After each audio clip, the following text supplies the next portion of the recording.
Y lo último del presidente Lasso, los Pandora Papers. Entonces ahora sabemos que el actual presidente del Ecuador es un evasor de impuestos. Que es interesante porque además él mismo lo ha reconocido, ¿no? Ha reconocido que hasta el año 2017 pues evadía impuestos. Es decir, tenía 10 empresas offshore en Panamá con las cuales sacaba el dinero que ganaba de los seguramente depositarios en su banco y que no pagaba impuestos al Estado ecuatoriano.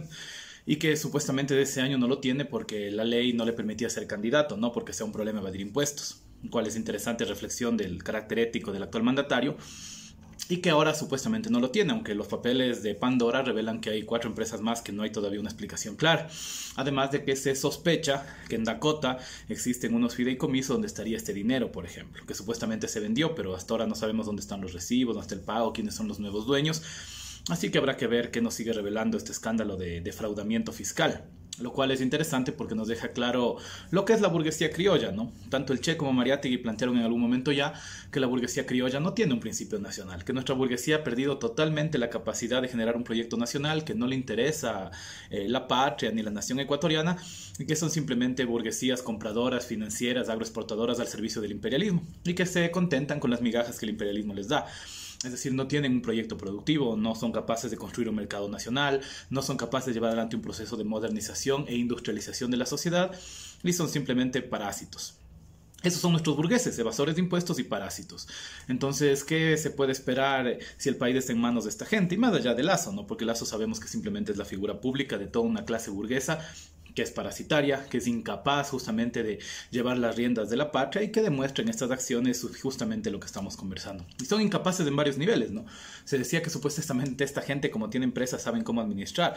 Pues vemos que no. Es decir, vemos que la crisis carcelaria va más de una semana y no hay absolutamente ninguna solución, ¿no? Se sigue matando gente en las cárceles, se sospecha que la policía tuvo mucho que ver con los asesinatos de los presos, las bandas que están pidiendo incluso dialogar y no hay quien responda desde el Estado. La ministra Vela dijo que ella no corresponde.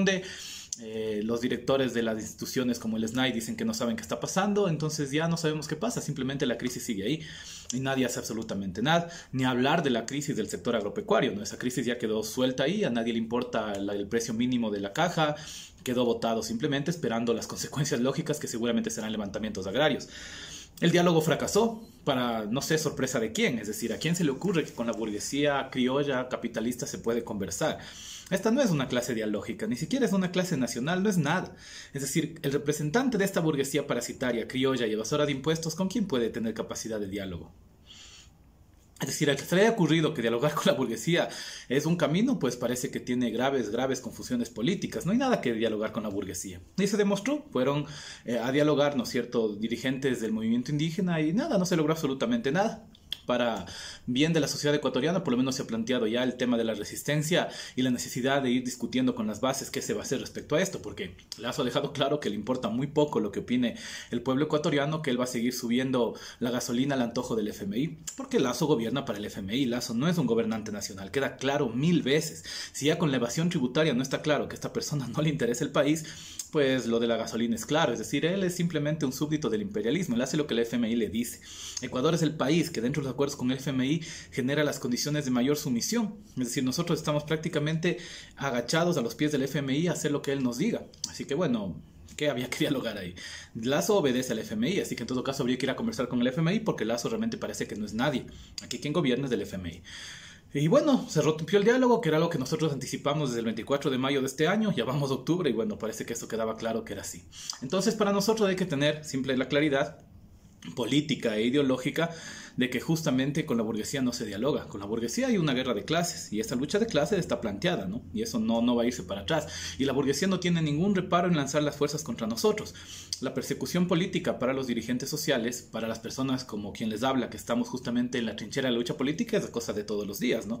Es decir, para nosotros ya prácticamente es una costumbre tener seguimientos por parte de agentes infiltrados de la Policía Nacional, es prácticamente una costumbre que nos requisen, que nos paren en la calle, que nos quieran revisar, que nos estén vigilando permanentemente, que nos lean nuestras conversaciones privadas por WhatsApp o otras aplicaciones de comunicación. Es decir, a eso se dedica la policía. Deberían estar buscando a los evasores fiscales, ¿no? De repente van a encontrar cosas que le hacen mucho más daño al Estado ecuatoriano que los dirigentes políticos, pues, ¿no? Es decir, que además somos personas patriotas, personas que amamos a nuestra nación, que queremos que el Ecuador sea un país realmente con prosperidad, con justicia social. Y deberían ver a esta gente que está evadiendo impuestos y van a hacer la plata del país a otro lado, ¿no? Pero bueno, la policía sabemos para qué sirve y sirve para perseguirnos a nosotros, porque parece que nada más son capaces de hacer, ¿no? Porque con los temas de criminalidad no hacen absolutamente nada, si es que no son parte de lo mismo. Pero bueno, el asunto es que más allá de todo esto nos damos cuenta claramente que nuestro análisis era correcto.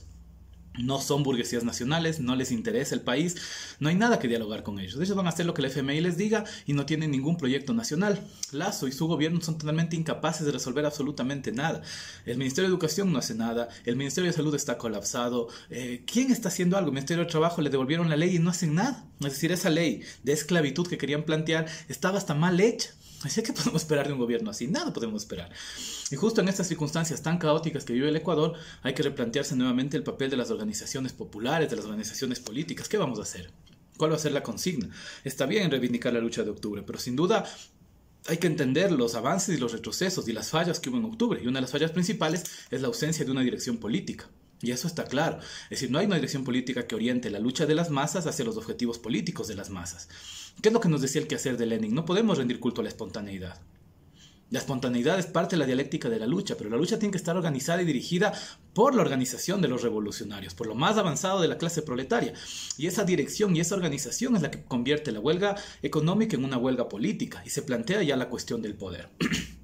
Frente a este colapso, frente a esta crisis ética, frente a todo lo que estamos viendo que la burguesía está generando, el proletariado es la única clase que puede salvar el país. Cuando nosotros planteábamos hace unos 2 años atrás que solo el proletariado puede salvar al Ecuador, no era una frase botada al aire, no era un cliché de consigna política, es un hecho real. En estos momentos más que nunca vemos que la única clase que tiene un proyecto nacional real es el proletariado.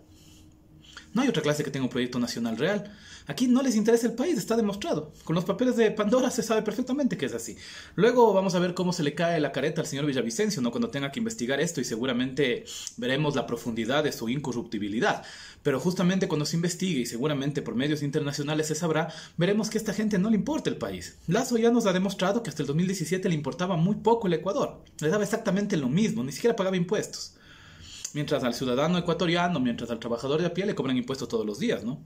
Sí, es decir, ni siquiera son tan liberales como dicen, porque deberían generar esas mismas igualdades ante la ley que ellos pregonan, y deberíamos todos tener el derecho quizá de no pagar impuestos, pero no, el trabajador tiene que pagar impuestos, ellos pueden llevarse a paraísos fiscales. Y luego dicen que les importa la patria. No, ¿a quién le importa la patria? Es a usted, señor trabajador. A usted le importa la patria, porque usted paga impuestos para que existan carreteras, para que existan escuelas, para que haya salud, para que existan todos los servicios básicos de los cuales gozamos, incluso para que esta gente pueda evadir impuestos, pagamos impuestos nosotros, ¿no? Que es interesante. Ahí nos damos cuenta que incluso en lo más básico de lo económico, el proletariado es la única clase que tiene un proyecto nacional y por lo tanto es la clase que tiene que detentar el poder. Y no a través de la vía de la participación democrática, ¿no? Porque la democracia es un sistema de gobierno de la misma burguesía. Todos los corifeos de la democracia deberían darse cuenta y reconocer que sus planteamientos son totalmente absurdos. Que lo que están diciendo y lo que están planteando es básicamente la defensa del orden burgués. Y que para el proletariado no es importante. ¿Es una trinchera la lucha electoral? Sí. Cuando hay un proyecto revolucionario, patriótico, democrático, es una trinchera de lucha. Pero no es el camino al poder. Ahora más que nunca hay que rescatar el quehacer. ¿Cuál es el camino al poder? La lucha revolucionaria es el camino al poder. Y el proletariado tiene que asumir esa condición, que en este momento incluso es una condición de salvación nacional, porque como nosotros sabemos, no hay una contradicción antagónica entre el proyecto nacional y el proyecto socialista. Para nada. Más bien es parte del mismo proyecto, en las condiciones de opresión de países como el nuestro, que somos colonias, semicolonias o neocolonias del imperialismo. Así que para nosotros la lucha de liberación nacional es una lucha estructural dentro del proyecto socialista.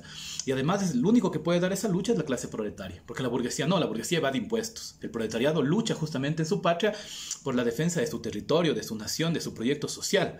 Y el proletariado es el único que puede generar un proyecto nacional, un mercado nacional, una perspectiva de modernización de la sociedad ecuatoriana. La patria no radica en esta gente que va de impuestos, radica en el campesino que trabaja todos los días, en el indígena que está en su comunidad, en el obrero que se levanta a las 5 de la mañana para poder llevar un plato a su casa y que son todos los que pagan impuestos, ¿no? Y los que realmente pagan impuestos y sostienen este país. Mientras la burguesía lucra sacando capitales de extranjeros. Entonces ha quedado demostrado esto. Para nosotros está totalmente claro que esta burguesía ha demostrado totalmente su incapacidad de generar un proyecto nacional y administrar un Estado. ¿Qué nos queda? Nos queda la lucha de clases. Le queda al proletariado el proceso de organización política que le permita superar la espontaneidad y le permita reivindicar un proyecto nacional propio. Y ese proyecto nacional propio es el proyecto que nosotros estamos generando. Y lo estamos generando en el diario vivir, en el trabajo cotidiano, en las prácticas que nosotros vamos realizando y que son parte fundamental del quehacer diario de la clase trabajadora. Entonces, una vez más, está aquí claro que nuestras apuestas políticas fueron correctas. No había nada que dialogar con este gobierno. No es un gobierno nacional, no le interesa el país. Le da exactamente lo mismo el proyecto que sí está aquí. Así que bueno, hay que construirlo entre nosotros. Entre nosotros dialoguemos. El proyecto unitario cobra más reivindicación que nunca hoy en día.